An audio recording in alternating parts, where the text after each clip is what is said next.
बैगन कैसे दे रहे हैं अंकल? सब्जी ले लो, सब्जी ले लो, आपको बताकर सारा चलेगा सब्जी का। ले लो, आलू टमाटर बैंगन ले लो। राम राम चाचा। राम राम। आज टमाटर का क्या भाव है? लाल तो इतने हैं जैसे आप यहाँ पे ब्यूटी पार्लर से चले आ रहे हैं।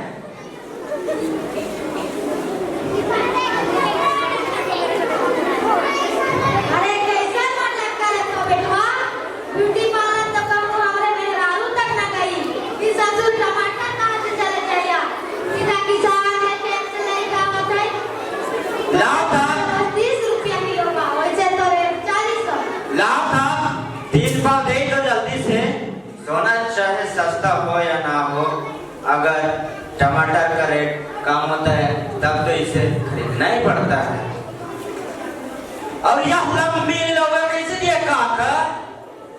कल राती के भैंसिया वाला सुइया लगा दी रहेगा, जौन की शिल्पा शेट्टी जैसा लंबी हो गई है। राम का नाम लो बेटा, किलो की शुद्ध मात्रा का खाल का पसंद है। इनमें पनोक्सीटोसिन खलियो लगी है। आप साग से खाओ, पेट के लिए बहुत मुफ्त चीज है।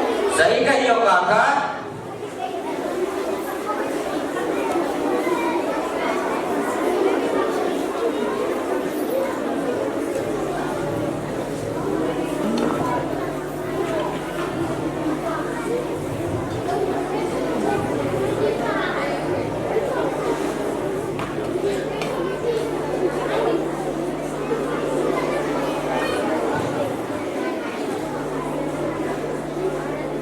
लो पकड़ो अपना पैसा।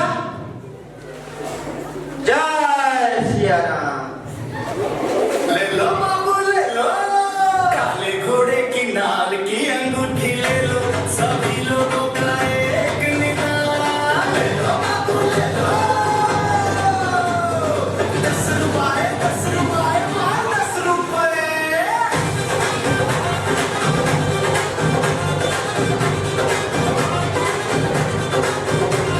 एग्जाम में बच्चा हो जाए फेल, उसे समझ ना आए,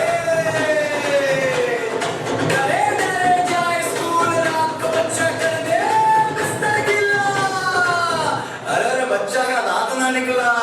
धंधा चलता हो ना बाबा ना हो करना ना ले जाए हमारे मानो खाने के बाद हो जाए तू मनपसंद की लड़की लगे के कर देगा आपको इनकार। ये अंगूठी और देखो कमाल, वो चक्कर काटे आपको बार बार।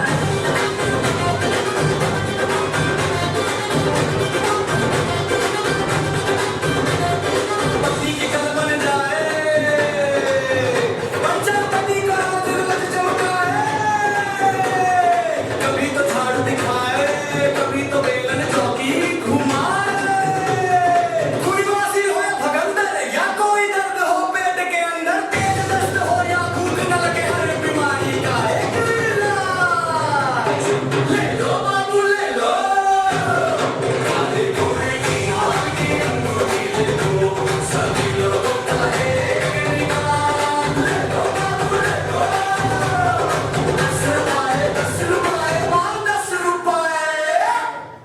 हे ईश्वर, ये आदमी सीआईडी का जासूस तो नहीं? इसे मेरा घर का सब हाल कैसे पता है? और हकीकत का एक ही हाल कैसे हो सकता है? जरा चलकर ये आदमी से पता करना चाहिए। क्यों भैया, बीच बाजार में क्यों मजाक करते हो? भला एक ही आदमी से इतनी सारी दिक्कतें कैसे दूर किया सकती है? और हकीकत का एक ही हाल कैसे हो सकता है? अरे बाबूजी, आपने संचार माना जन्म नहीं सुना क्या पहले कभी? यह क्या कोई नए बाबा है टीवी पर जो हर दिक्कत का हाल जानते हैं? अरे आप भी बड़े भोले मनुष्य हैं। संचार महाराज मतलब शनि ग्रह, 9 ग्रहों में एक देवता शनि भी है ना। आपने शनि की 7.5 सुनी होगी, शनि की दया सुनी होगी। जिन पर इनकी नजर टेढ़ी हो जाए वो तो समझिए गया काम से।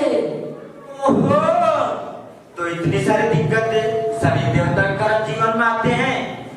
माना कि सानी जी एक बुरे स्वभाव के ग्रह हैं, पर बेमतलब इंसानों को उन्हें परेशान नहीं करना चाहिए। यह तो गलत बात है। अरे नहीं, आप गलत समझे। सन जी को तो पाप ग्रह माना जाता है, लेकिन वह बुरे नहीं होते। सन जी तो न्याय और धर्म के देवता माने जाते हैं। इसीलिए तो आप देखेंगे कि वकील और अदालत की वर्दी काली होती है। सन जी का कलर, सन जी तो जो गलत करता है उसे दंड देते हैं, और जो सत्य के रास्ते पर चलता है उन्हें इनाम देते हैं। लेकिन आजकल सत्य के रास्ते पर चलना कौन ही चाहता है। रोज हम लोगों से कोई ना कोई पाप हो ही जाता है। फिर संचार महाराज अपना हंटर निकाल कर लग जाते हैं। भाई, लगता है कि आप बड़े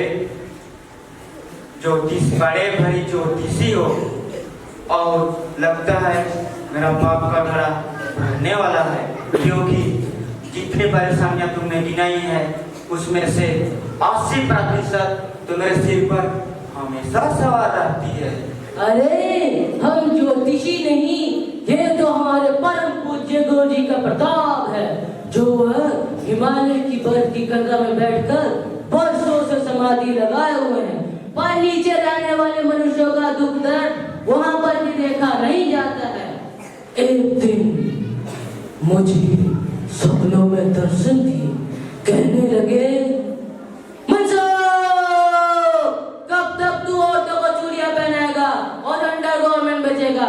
धन का लालच छोड़, अगर मेरा सच्चा चेला है तो सीधे मेरे पास आ। मैं मानसरोवर की गुफा में समाधि लगाया बैठा हूँ। तो मनसुख जी, फिर आप अपने गुरुजी के पास हिमालय गए? और नहीं तो क्या, गुरुजी ने कहा मैं मंत्र दिया था, जाता कैसे नहीं। फिर क्या, खोजते खोजते पहुंच गए गुरुजी की गुफा में। बरसों से तपस्या करते करते उनकी जटा दाढ़ी मिलकर एक हो गई थी। शरीर से इतनी ज्योति निकल रही थी मानो गुफा में कोई फिल्म का CFL लगा हो। काफी देर बाद गुरुजी तपस्या से उठे, कमंडल से पानी पिया, फिर हमें देखकर मुस्कुराए। फिर क्या, हमारी और हमारी घरवाली और बिट्टू और लालू की कुशल पूछी और हमें रेवड़ी वगैरह दिया खाने को। फिर कहने लगे, मनसो, कब तक तू पैसे के पीछे भागता रहेगा? कुछ सेवा कर, परमात्मा का भी कुछ कागज कर। फिर गुरुजी क्या कहे? वही तो बता रहे हैं, आप भी बहुत धर्मात्मक पुरुष है, धर्म कर्म में आपकी भी बहुत ज्यादा रखती है। नहीं, ऐसा नहीं। आजकल कहाँ ऐसे ज्ञानी गुरु मिलते हैं और कहाँ ऐसे सेवक शिष्य। वो तो है ही। फिर गुरुजी कहे कि पृथ्वी पर पाप बहुत बढ़ गया है, मनुष्य त्राही कर रहा है, सब तरफ आग लगी है, सब तरफ दुखी आत्मा धिक्कार कर रही है। ऐसे में दुखी जन की पीड़ हरने के लिए मन व्याकुल हो जाता है, पर मूर्ख मन यह नहीं चाहता कि इस जन्म में ये पाप की गठरी उतार कर उड़ जाना है। बड़े पहुंचे हुए परमात्मा लगते हैं आपके गुरुजी। वो तो है ही। फिर गुरुजी कहे कि मैं हिमालय छोड़कर नहीं जा सकता, पर तुझे मेरे काम होगा, तू तुरंत नीचे जा और ढेर सारे काले घोड़े की नाक की अंगूठी लेकर आ। मैं कुछ समझा नहीं, पर गुरुजी ने डांट लगा दी।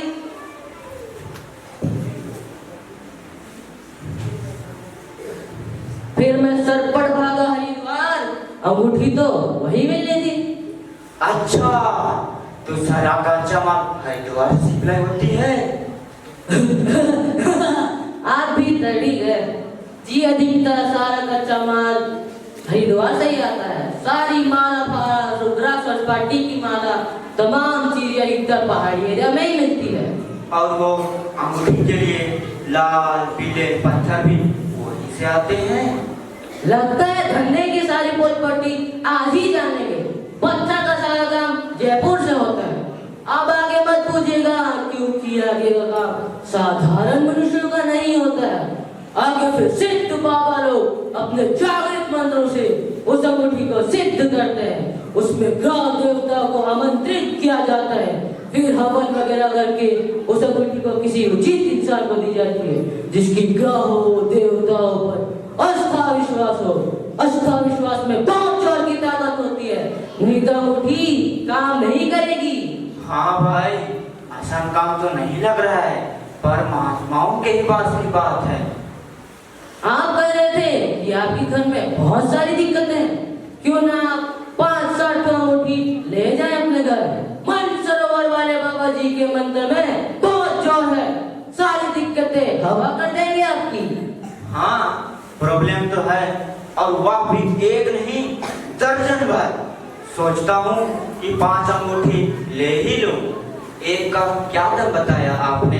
एक बंदो द्वारा अभिमंत्रित काले घोड़े की नाल की अंगूठी की कीमत है मात्र 10 रुपए। मानसरोवर वाले बाबा जी ने कसम दिलाई थी कि समाज कल्याण के लिए इसका दाम 10 रुपए से अधिक मत रखना, वरना जितनी एक अंगूठी पर लागत आई है, एक अंगूठी 251 रुपए से कम में ना बेचते हम। आपसे कुछ जान पहचान हो गई है, इसीलिए आप 5 अंगूठी का 45 रुपए दे दीजिए। 5 रुपया फूट कर कहाँ मिलते हैं? अब 40 में 5 दे दीजिए। अगर काम हुआ तो पूरे मोहल्ले को पहनवा दूंगा। मैं भी जुबान का पक्का आदमी हूँ।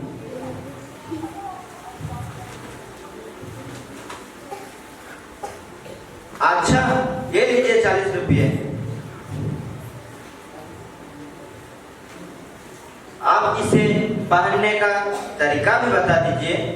क्या कोई साइड सुगुन देकर पहनना होगा?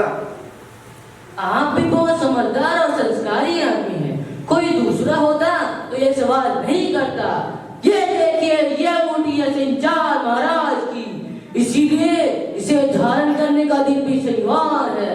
किशन पक्ष में किसी संचार के दिन इसे रात्रि में गंगा जल से धोकर 11 बार ओम सिंचार देवता का जाप करके इसे बीच वाले अंगूठी में धारण कर लीजिएगा।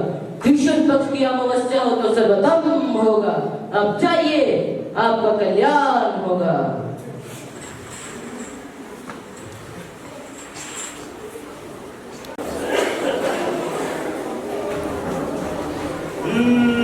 संत्रे नमः, संत्रे नमः, संत्रे नमः,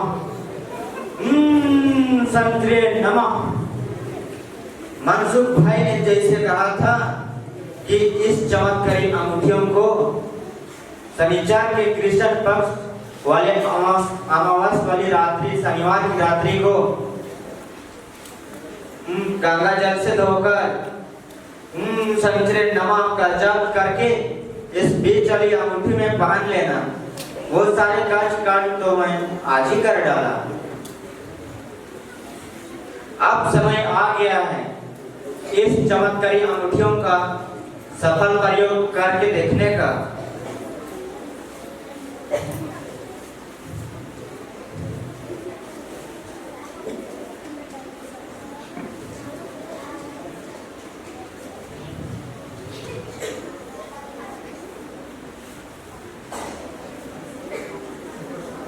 मनसुख भाई ने अंगूठियों का बहुत से चमत्कार बताए थे। एक प्रयोग तो मैं अपने वैवाहिक रिश्ते को प्यार से भरपूर करने के लिए कर ही डालता हूँ। पुष्पा तो शादी के 15 साल बाद पूरे कैक्टस के फूल जैसे हो गई है। पता नहीं कहाँ गए वो प्यार और रोमांस वाले दिन। पुष्पा, पुष्पा डियर, पुष्पा डार्लिंग, जरा इधर आना।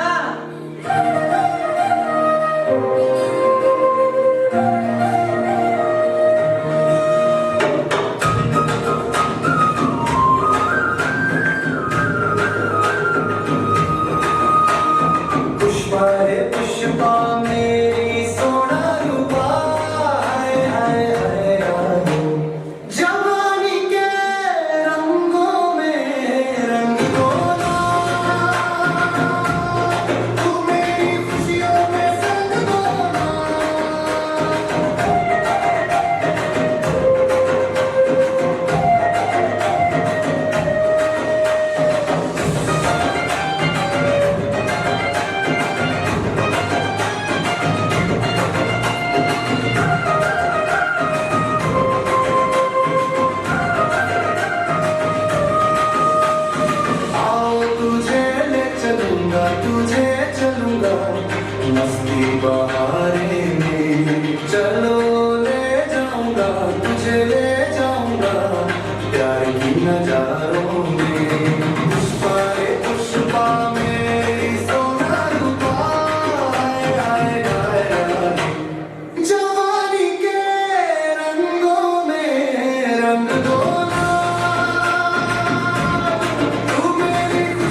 वाह, यह अंगूठी तो बड़ा तेज काम करता है।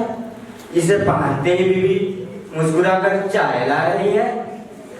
वाह मनसुख भाई वाह, ये आपके दिशा निर्देश का अनुसार हो रहा है।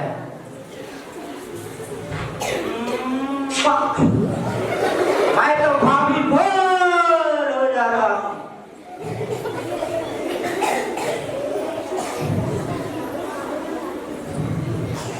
लियो, गर्मा गर्म चाय पियो। और ये क्या नारी लगा रखा है? बच्चे बड़े हो गए हैं, उनके सामने थोड़ा शर्म का लिहाज तो किया करो। तुम मुस्कुरा कर क्यों आ रही थी? अब इस घर में मेरा मुस्कुराना भी मुश्किल हो गया है। मेरी जरा सी खुशी भी तुमसे देखी नहीं जाती। मायके से मम्मी का फोन आया था, उनसे बातें करी। उन्होंने मेरे लिए नई साड़ी खरीदी है और मुझे मिलने के लिए मायके बुला लिया और मुझे मायके जाना है कल। अच्छा, बच्चों को स्कूल भेजकर चली जाना, बगल में मायके होने का यही तो फायदा है। अच्छा, तुम कल सवेरे मुझे 5,000 रुपये दे देना। मम्मी के घर के बगल में एक नया शॉपिंग मॉल खुला है, मुझे वहाँ शॉपिंग करनी है। तुम अभी एटीएम से पैसा ले आओ, सवेरे तुम्हें वक्त कहाँ मिलेगा? मैं चलूं? किचन में मेरी सब्जी जल।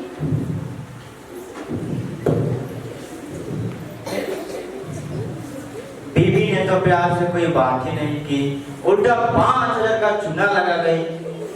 क्या कोई अंगूठी करने में कोई भूल तो नहीं हो गई? अच्छा, याद आया, मनसुख भाई ने कहा था कि इस चमत्कारी अंगूठी को 7 दिन लग पूरी तरह काम करने में हफ्ते भर लग जाएंगे। खैर छोड़ो, अगले 7 दिन तक वंच करता हूँ। अंगूठी अगर 7 दिन के बाद पूरी तरह काम करने लगती है तो मैंने जिनके लिए भी लिया है उन्हें भी पहनवा दूंगा, फिर उनके काम भी बनने लगेंगे। शुरुआत अपने छोटे भाई नंदलाल से करता हूँ। दिन भर हमारा गर्दी करता फिरता है, पढ़ाई लिखाई कुछ नहीं करता। जो पढ़ाई बाप दादा ने कर लिए थे, उन पढ़ाइयों से हम लोग अभी दूर हो गए हैं। नंदू, नंदू बेटा, जरा इधर आना। आया भैया। हाँ भैया, क्या बात है? मसाला, तेल, साबुन और ब्रेड वगैरह मैं बाजार से ले आया हूँ और छुट्टे पैसे भाभी को वापस लौटा के दिए हैं। पढ़ने जा रहा था, ये आपने बुला लिया। सब जानता हूँ कि तुम क्या पढ़ता है। गुलशन नंदा की एक लंबी कतार तुम्हारे सिरहाने पर रख दिया है। मुझे चलाने की कोशिश मत करो। आधे से ज्यादा गुलशन नंदा की उपनियां तुमने मेरी अलमारी से निकाली है। भैया, क्या कलेक्शन है आपका? मैं तो आप और गुलशन जी दोनों का फैन हो गया। बस बस बस कर। मैंने तो बीए पास भी कर लिया और तुम्हारा थर्ड ईयर है इन साल। अच्छा, एक काम करो,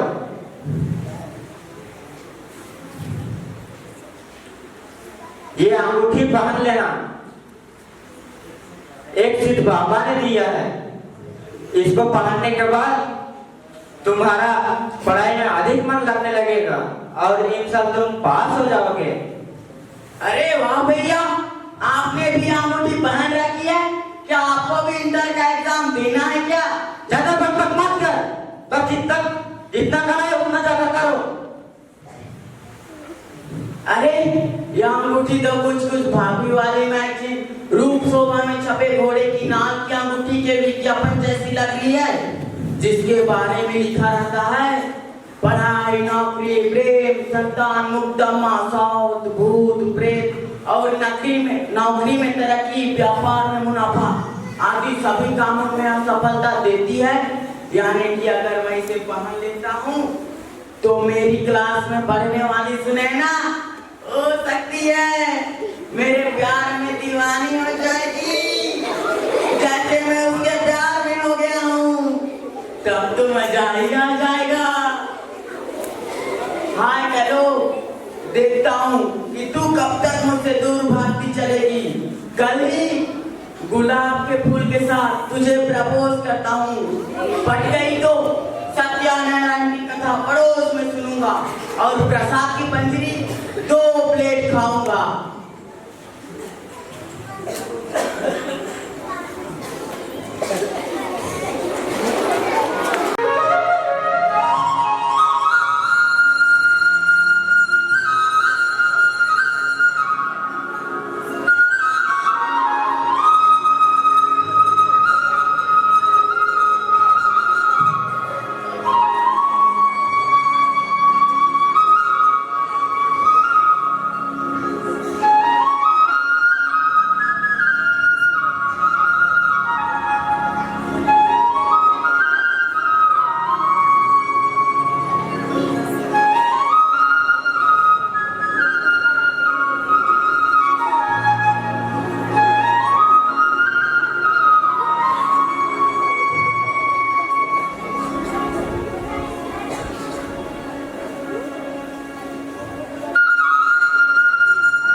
सवेरे से पहले इस कमरे में कर रहा हूँ। साहब के साथ एक साहब आए हैं। कभी उनके लिए जलेबी लाओ, कभी खासकर दमालू लाओ। जरा देर भी फुर्सत नहीं इस ऑफिस में। अरे चंपकलाल जी, जो सुख आपके हाथ से पानी पीने में है वो खुद लेकर पीने में कहाँ? क्या जितलाल बाबू, कल तो हम कह रहे थे कि कलावती जी के हाथों के लड्डू के जवाब नहीं। जितलाल जी, वो हनुमान जी के प्रसाद के लड्डू थे। और ये आप कैसी बातें कर रहे हैं? मेरे पीठ पीछे शादी से तो मत होकर शर्म नहीं आती? ऐसे कमेंट करते।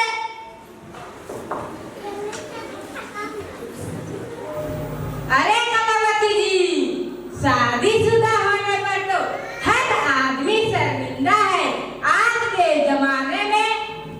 मैं आपसे बात नहीं कर रही हूँ जितेंद्र प्रसाद जी। मैडम, आप उनकी बातों का बुरा ना मानिए। लीजिए ठंडा पानी पी लीजिए।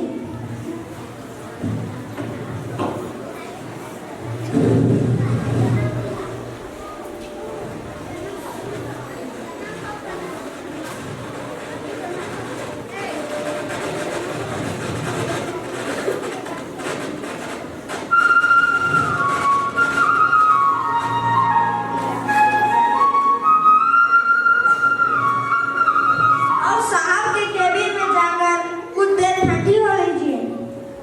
चंपक भैया, मैं केबिन में चली तो जाऊं, पर वह साहब के साले जोगिंदरनाथ वहाँ 8 दिन से डेरा जमाए हैं। मुझे देखकर तो वो शायरी शुरू कर देते हैं कि काम नहीं होता। अरे कलाकार आदमी है, थोड़ी वाह कर देंगे, सही कल्याण हो जाएगा। पर वह जो हाथ पकड़कर अपने पास बैठा कर शायरी करने लगते हैं, तब क्या किया जाए? मैडम, अगर आप मेरी मानिए तो हफ्ते भर की केजुअल अप्लाई कर दीजिए। और मेरा काम आप कर देंगे। जैसे बड़े आए हैं, अपने काम से काम रखिए जितलाल जी। जितलाल जी, जब कलावती जी आपको लिफ्ट नहीं देती तो आप क्यों उनसे लिफ्ट मांगते हैं?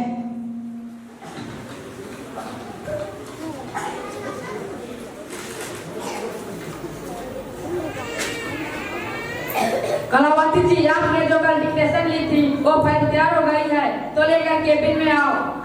जितलाल जी, खन्ना फॉर्म की फाइल तैयार हो गई है नहीं?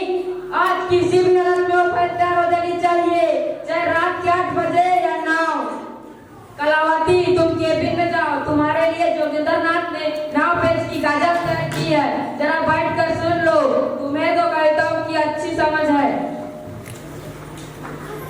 मर गए आज तो रात के 10 बज जाएंगे ऑफिस में ही। पता नहीं कहाँ रख दी वो फाइल। फाइल तो मिल ही नहीं रही। जब से आप शनिदेव की अंगूठी पहनी है कुछ भी अच्छा नहीं हो रहा है। लगता है शनिचार महाराज इन सब की कुछ ज्यादा ही तलवार भांज रहे हैं।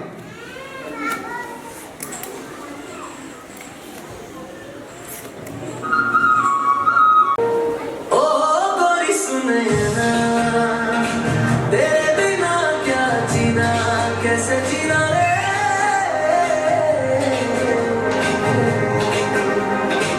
थोड़ा सा प्यार देना, जरा सा किस देना, ना करना मिस रे।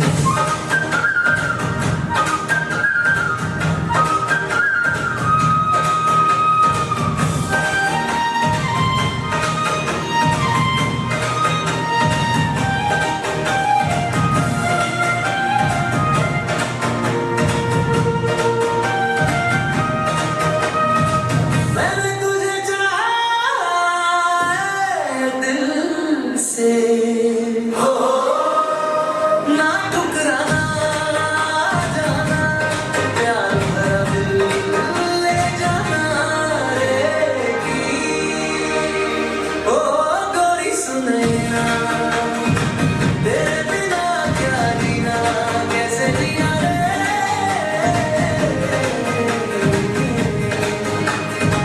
थोड़ा सा प्यार देना, जरा सा किस देना, ना करना मिस रे।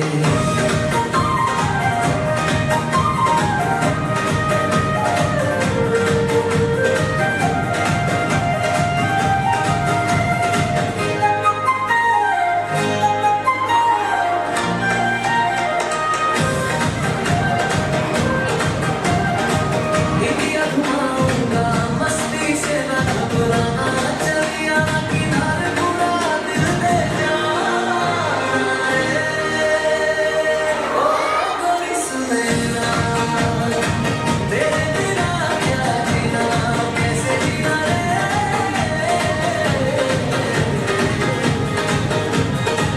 थोड़ा सा प्यार देना, जरा सा किस देना, ना करना मिस रे।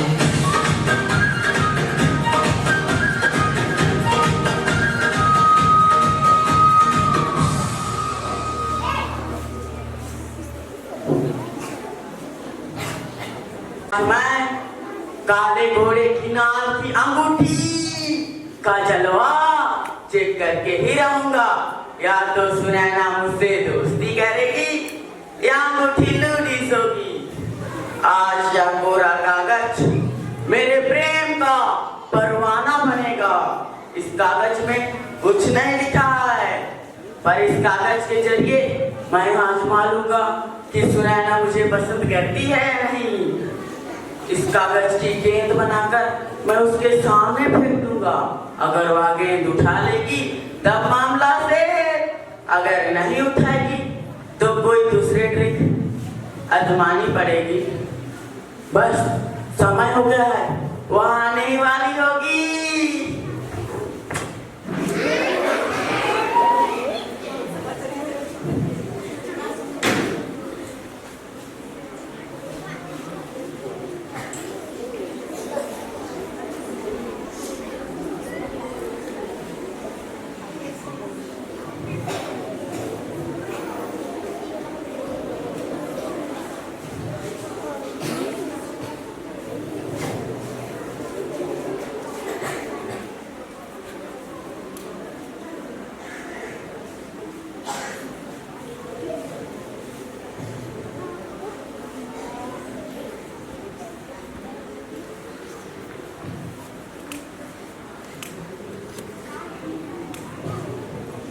अच्छा बच्चू, लड़की पटाने के लिए लेटर का रास्ता देते हो।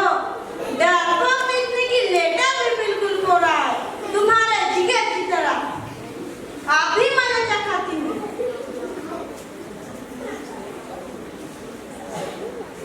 ये मेरा प्रेम मत भड़कन कि तुम नाराज ना हो, कि तुम मेरी जिंदगी हो, कि तुम मेरी जिंदगी हो।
आपका नाम नंदलाल है?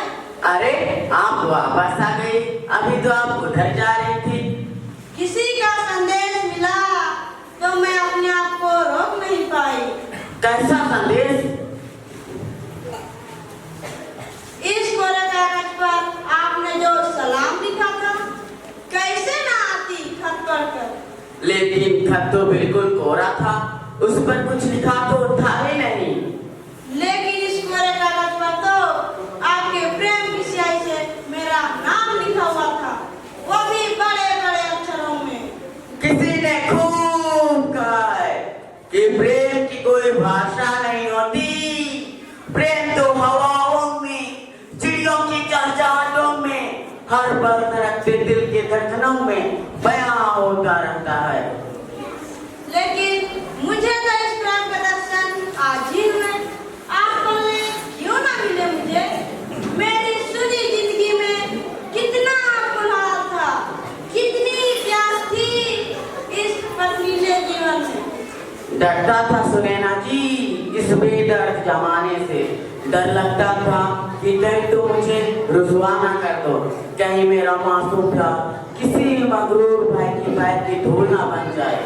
तुम्हारा कोई बना भाई तो नहीं? फिल्मों में देखा है हीरोइन के एक तो बलवान भाई जरूर होते हैं जो हीरो की धुलाई के लिए हरदम तैयार रहते हैं। अरे नहीं, मैं तो अपने माँ बाप की इकलौती लड़की हूँ। चलो बड़े कृपा की अंकल आंटी ने, फिर दामाद भी तो बेटा होता है ना। तुम कब से क्लास में पढ़ाई छोड़कर मेरे प्यार में मजनू बने हो? बस इसी साल से। मैं तो पिछले 2 साल से इसी क्लास में पढ़ रहा हूँ। ये गाँव की तुम्हारे इंतजार में पढ़ा हूँ। असल में मैं तुमसे 2 साल सीनियर था। ओह, प्रेम में आदमी सब कुछ भुला लेता है। ये सिर्फ फिल्मों में देखा था, आज जीवन में देख लिया। सत्यनारायण की कथा की प्रसाद की तरह तुम मेरे जीवन में आए हो। मैं तुम्हें से नहीं जाने दूंगी, तुम्हें पंजीरी बना के ही धर लूंगी। पंजीरी? क्यों? क्या तुम्हें पंजीरी बहुत अच्छी लगती है? हे प्रिय, मैं तुम्हारे लिए हर हफ्ते सत्यनारायण की कथा सुनूंगा। सत्यनारायण की कथा सुनूंगा और पंजीरी की प्लेट 2 प्लेट खाऊंगा। पंजीरी मीठी होती है ना, और फिर भगवान का प्रसाद तो सदा मंगलकारी होता है। तुमसे एक बात पूछूं? पूछो ना प्रिय। तुमने कोरा कागज क्यों फेंका मेरे रास्ते में? बताया ना प्रिय, मैं रुसवाइयों से डरता था और उससे भी ज्यादा पिटाई से। मेरा एक सपना पूरा कर दोगे? मेरी जिंदगी का यह पहला प्रेम पत्र है, और वो भी कोरा। मुझे क्या मालूम कि मेरे नंदलाल जी ने मुझसे क्या मीठी मीठी बातें कही है। प्लीज तुम इस कोरे कागज पर मुझे प्रेम में डूबा हुआ पत्र लिख दो ना, अभी लिख दो ना। लाओ अभी लिख देता हूँ। प्रेम पत्र लिखने का तो मैंने पोस्ट ग्रेजुएट डिप्लोमा करके रखा है इंटरमीडिएट में। लो अभी लिख देता हूँ।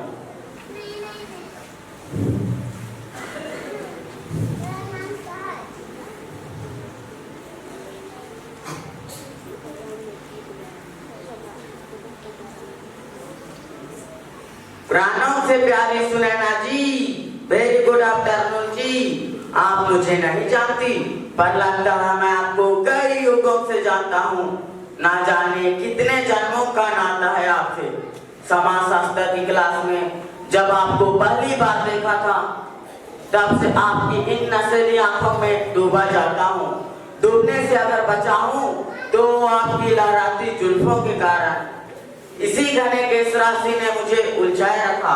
वह शनिवार का दिन था जब आप नीले अनारकली सूट में कोचिंग आई थी। मैं उसी पल सलीम की तरह एक लम्हे में अपना दिल हार गया था। दरोगा एक जीताम की तरह प्रोफेसर ने मुझे घूरकर चौक फेंक कर मारी थी, लेकिन उससे पहले ही तुम मेरी गहराइयों में उतर चुकी थी। उसके बाद कितने ब्रिगेड मौसमों की तरह गुजर गए। मैं ठीक तुम्हारे पीछे वाली बेंच पर बैठा चकोर की तरह तुम्हारी पीठ ताकता रहा। मुझे सिलेबस की तरह तुम्हारी हर ड्रेस याद हो गई। किस दिन तुम पीले रंग की दुपट्टा पहनाती हो, किस दिन तुम्हारे सैंडल का रंग बैंगनी होता है। यह शायद तुम्हें ना पता होगा, पर मुझे जुबानी याद है। बस कर भाई, बस इतना लंबा प्रेम पत्र मत लिख देना कि पढ़ते पढ़ते तुम्हारे ख्यालों में खो जाओ और बाबा पीछे से आकर सारा मजा माफ ले। तुम एक काम करो, नीचे अपना नाम लिखकर पत्र पैकअप करो। लाओ, लिख दिया। अपना नाम, पता, फोन नंबर सब कुछ लिख दिया। अब सब कुछ अपने बारे में तो बताओ। नंदू, तुम मेरे लिए क्या कर सकते हो? मैं तुम्हारे लिए यूनिवर्सिटी का पेपर आउट करा सकता हूँ। तुम्हारे लिए ऋतिक की फिल्म की फर्स्ट शो का टिकट ला सकता हूँ। मैं तुम्हारे लिए भैंस का ताजा दूध ला सकता हूँ। तुम्हारे कुत्ते को सवेरे शाम टाला सकता हूँ और पड़ोस की कुतिया से उसकी सेटिंग करा सकता हूँ। तुम्हारे पिता के हर दूसरे दिन सेव बना सकता हूँ। तुम्हारी मम्मी के किटी पार्टी में सबके लिए खाना बना सकता हूँ। बस कर भाई, रुलाएगा क्या? मैंने तो ऐसे ही पूछ लिया था, आपने तो पूरा बायोडाटा ही दे डाला। मैं तो प्रेमी की कुआ देखना चाह रही थी, आपने तो पति की सीवी अप्लाई कर दिया। सुना ना बिटिया, क्या बात है? आज घर नहीं गई कोचिंग से? और यह लड़का कौन है? अरे प्रभु अंकल, आप ये नंदलाल जी हैं, कोचिंग में साथ पढ़ते हैं। बहुत दिनों से ये मुझे मन चाह रहे थे। आज इन्होंने मुझे यह लव लेटर दिया। इनके बारे में विस्तार से पूछताछ कर रही थी कि आप आ गए। चलिए कोई बात नहीं, ये रहा लेटर। बाकी बात कानून पूरा कर लेगा। राह चलती लड़की को परेशान करने और पवित्रिया कसने का। बिटिया तुम जाओ, इन्हें मैं थाने ले जाकर जमा करता हूँ।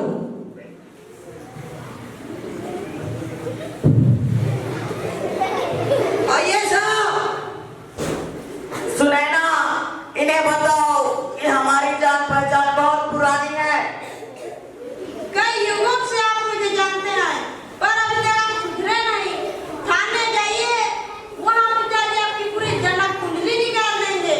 वो उसी थाने के थानेदार हैं। मर गया साला ससुराल वाले, सही है मैं ससुराल पहुंचा देंगे। मेरे महबूब कयामत होगी, रुसवा तेरी गलियों में मुहब्बत होगी।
कहाँ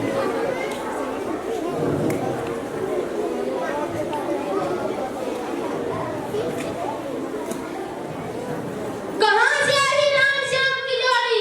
सोनम सिंह को ट्राई कर रही हूँ और श्रीमान जी को तो घर का कोई फिक्र ही नहीं। और ये छोटी मियाँ, क्या हुआ आपको?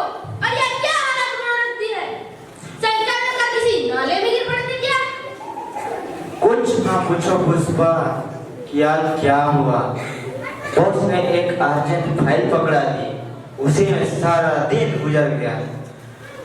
सारा काम लिपटा के बाहर निकला तो बाहर चौराहे पर खड़े सब्जियों में बसंत प्रसाद ने बताया कि आपके भाई को पुलिस पकड़ कर ले गई है। क्या पकड़ा खड़ा करती नंदलाल जी? भाभी, उस लड़की ने मुझे धोखा दिया। शायद वह जमाने के जुल्मों सितमों से डर गई, लेकिन मेरा प्यार सच्चा है भाभी। हाय, लेकिन एक न एक दिन उसे मेरे सच्चा प्यार की कीमत पता चलेगी और उस दिन तुम्हें वहाँ फिर अदा करवाएगी।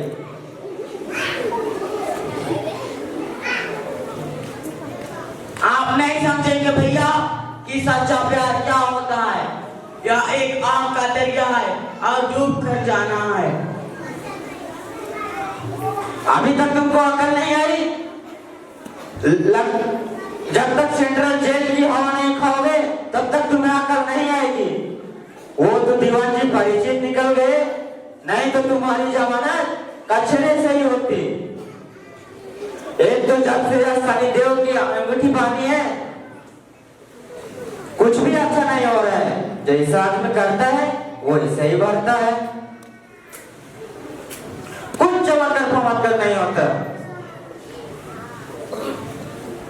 हाँ भैया, सच कह रहे हैं आप। मैं भी इस अंगूठी का ताकत का भरोसा करके प्रेम पत्र दे रहा था, लेकिन सुने ना उल्टे शनिचार की तरह सिर पर सवार हो गई। ढंग तरीके, अब किसी अंगूठी भंगूठी के चक्कर में नहीं पड़ूंगा। नहीं छोटे, सबसे बड़ा कसूरवार तो मैं हूँ जो इस अंगूठी को लेकर आया था।